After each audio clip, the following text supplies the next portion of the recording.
Hey, you guys, we are back with episode number 2 of the Young Entrepreneurs Podcast. So, thank you for tuning in. Week number 2, episode number 2. I'm excited. I hope y'all are as excited as I am. And honestly, man, this podcast is really teaching me a lot about consistency. I'm trying to work on being consistent in every aspect of my life, and this podcast is definitely helping me do that. Because, it's easy to do something one time, but to do it repeatedly, day in and day out, week after week, month after month, that takes time. It takes patience. It takes some discipline as well. And so that's something to chew on as you go into your day or your week. Be consistent. That's all I can say is really just be consistent with everything that you do in life. And so yeah, let's get into it, y'all. A few things I want to talk to you guys about today. But we are still in quarantine. We're going on what is this? 2.5 months, going into month 3 of quarantine. But it's a lot of y'all living out here like it's not a pandemic going on. Y'all just be living y'all lives as if nothing is going on. But hey, to each his own. Do your thing. But just be safe out here, man. And use this time, wisely. And if you don't use it wisely, it's okay. If you just chill, sleep, relax, eat, whatever it is, and you don't do anything productive in a sense, that's okay. But just don't complain when things go back to normal when you don't have time for things. You can't say, oh, well, I don't have time for this, or this. Well, yeah, because you wasted all your time doing nothing. And so, but I can't say that this quarantine will have you doing a lot of stuff that you never envisioned that you would do. Like for me personally, this podcast, like I said, breaking the shell or coming out of that comfort zone to do a podcast. And everybody's just doing a lot of different things. I see people's Instagram and everyone's just doing something different. And so that's pretty neat. I love that about, this whole pandemic is that we're really tuning into who we are and doing new things, doing different things, and just going with the flow of life, honestly. But y'all, while we're in this quarantine, I've realized that now more than ever is a time to really set your family up for success. And speaking of that, I want to go into the topic of generational wealth. The last episode I talked about my why of starting the Young Entrepreneurs brand and why I wanted to just be an entrepreneur. For me personally, I wanted to start a business so I can make a living for myself and make a living for my future family. We always talk about generational wealth. And I went through Facebook the other day and it said these billionaires will not be giving their money to their children. And so that title in itself caught my attention because I'm like, what? A billionaire just going to not leave their kids with anything? So I click on it, read into it, and I do some research because make sure you do your research. You can't just be believing everything you see out here on social media or anything or something that somebody posted, So I looked it up. It's called the Giving Pledge, and it's a pledge started by Bill and Melinda Gates and Warren Buffett, where people who have millions or billions of dollars, they publicly commit to give away most of their money to charities, nonprofits, philanthropy efforts for their community or just around the world. And so, I'm reading it. I'm like, wow, this is crazy. And so I feel two types of way about it. On one side, I'm like, well, isn't the whole purpose of having a business, having so much wealth, especially of that caliber, to pass down to your kids and then their kids, and it just continues on like that. And it's like, I get it, you want to instill a work ethic in your kids, but you do that as they grow up. I feel like you just don't shun them away from everything that you earned because they didn't earn it. That's the whole purpose of generational wealth, is passing something down to your kids. Now on the other side of it, I'm like, okay, I'm all for giving back to nonprofit charities because I love those type of things. That's something that I really cherish. And so on one side of it, I'm like, okay, I can understand that. You want to give some money, to different organizations. So y'all, there were so many names on this list. Mackenzie Bezos, Arthur Blank, Michael Bloomberg, Bill and Melinda Gates, Warren Buffett, Ted Turner, and Mark Zuckerberg. And even Robert Smith, who is a billionaire, the black billionaire, who paid off Morehouse's class of 2019, all of their student loans, all of their student debt. And he was even on that list. And so I'm like, wow, it's a lot of people on this list. And I'm sure these kids have trust funds and stuff like that they can, and that they'll get when they turn a certain age. But to give over 90% of your wealth to a charity or organization, that is mind blowing to me. Maybe I think differently if I actually had millions in the bank. I don't know. What do y'all think about that? But y'all, they even have a website created for this. It's like an entire legit organization. So check it out. It's called givepledge.org.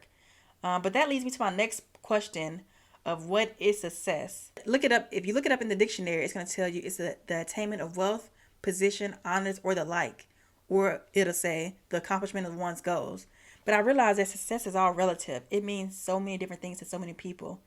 To me personally, what success means is waking up in the morning, doing what I love, being happy, And having the freedom to decide what I want to do that day, whether I want to go into the office that day or whether I just say, hey, I'm not coming, y'all handle X, Y, and Z.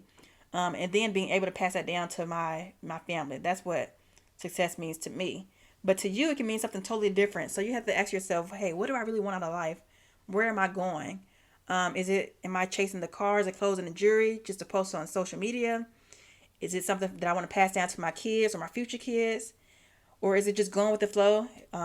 Is it just having a little money on the side every month for my business? If you don't know what success means to you, how will you measure what you've done in life, or how will you know where you're going? It's just basically like you'll be in a tunnel, dark tunnel. You don't know where you're going. You're just there. And so that's why it's so important to really think about what is success. How do I define success? And not friends define it, or how society defines it, how your parents define it. How do you define it? Does success mean to you? So as you go through this week, ask yourself, what does success mean to me, and how will I measure the success of my personal life and my business? And y'all, speaking of the American dream, I'm super proud of the millennial generation and even Generation Z, because we're really redefining what the American dream is. For a lot of our parents and aunts, uncles, cousins, they have a different mindset of what success means and what the American dream is. To a lot of people, it's, just having a job that pays you a good salary. You have healthcare benefits, and you're able to save a little bit every month. That's what the American dream means to most people, and that's perfectly okay. But I like that we're looking at things differently. We're pretty much wired differently than our parents and older people, other generations. And so I love that about the millennial generation and even Generation Z, because we want different things out of life.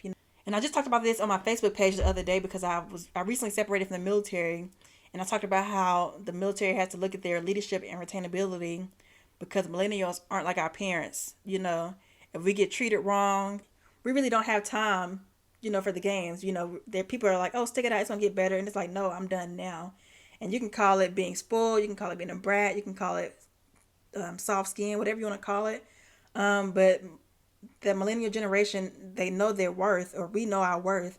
And honestly, when we're tired, when something is stressful, we're out. And that's what it should be about, because there are so many people out there who have a job right now that they're stressed out about, but they continue to go back year in and year out. Y'all, but speaking of millennials, we have to stop posting our every move on social media. We're quick to post, hey, y'all, stay tuned for this. I even had to catch myself, because I was like, this time around, I'm not saying anything about this podcast until it's a few days away from being released. When it's ready for the world to see, when it's done, then you post it.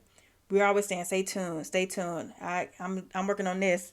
Check back with me in July. Check back with you in June. Check me, whatever it is. And it's like, no, stop. As entrepreneurs, we have to get in the mindset of working hard to complete the task before we release it to the world once it's complete. Think about Jeff Bezos with Amazon. If he came out on the news 25 years ago and said, hey, you guys, I'm working on a business plan to sell everything under this one umbrella with fast shipping. You know how many companies would have taken his idea and ran with it, and Amazon wouldn't be what it is today? So that goes to show you, like, hey, it's okay to work in silence. Because sometimes when you tell people your dreams or your goals, they're not going to be as excited for you as you are for yourself. And so that in itself, it messes up your energy. And you got to protect your energy at all costs. So 2 things from that. Work in silence, and never let people dictate what you want to do in life. You have to stop allowing other people to make decisions in your life. Because at the end of the night, it's just you left alone with your thoughts. There are so many people out there that will tell you what you should and shouldn't do. And it's like, hey, just because you didn't do this with your life and now you want me to do it, don't try to live through me.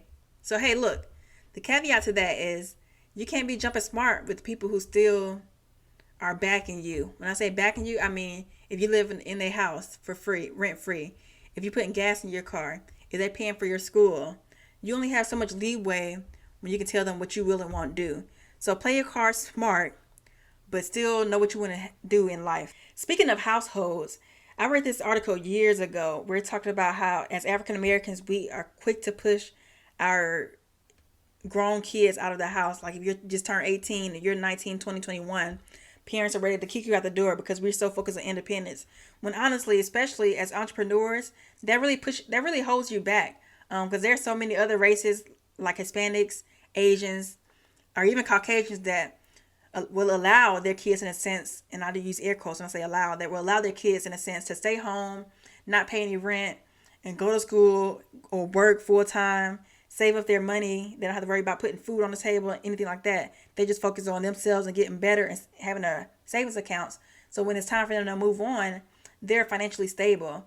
As to African Americans, sometimes, not all, but some of us, we're so focused on pushing the kids out the house that they get out there, they go to college, then they go get an apartment. They don't have anything saved up, so they're already in that cycle of living paycheck to paycheck. Now I think that's something to think about, and especially for those entrepreneurs out there. You definitely need money to start a business, and so you have to have money to put yourself in those positions to actually make it. Whether it be going to certain events and putting yourself in that limelight, because it's all about networking and who you know. And so as entrepreneurs, we have to have a backing. We have to have some money saved up so we can go out and do those things. So that scenario of, how certain races push their kids out and certain races keep their, kids in, it really, it's something to think about, honestly. So y'all, as we go into this week, I want y'all to reflect on a few things. The first thing I want you to reflect on is, why do you want to start the business you want to start, or why do you have the business that you have? Then I want you to think about, what is success and how am I going to measure the success of my business or my brand? And then think about, hey, what am I going to do with this money when I start making money for my business?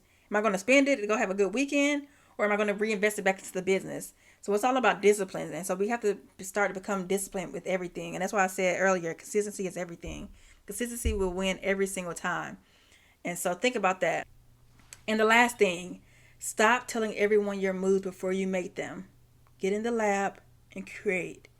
And then you broadcast to the world once you're done. Stop telling everyone your moves beforehand. Because Amazon wouldn't be what Amazon is today if he would have got on the news and broadcast what he was doing. And so y'all, I'm going to leave y'all with a quote of the week. Sometimes you just got to go for it, even when it doesn't make sense to anyone else. So y'all, that's all I have for y'all today. Stay blessed, keep grinding, and tune in with us next Tuesday for episode number 3. And I hope that then you're one step closer to your dreams. You know what success is, and you're ready to keep going. So hey y'all, catch y'all next week. I'm out.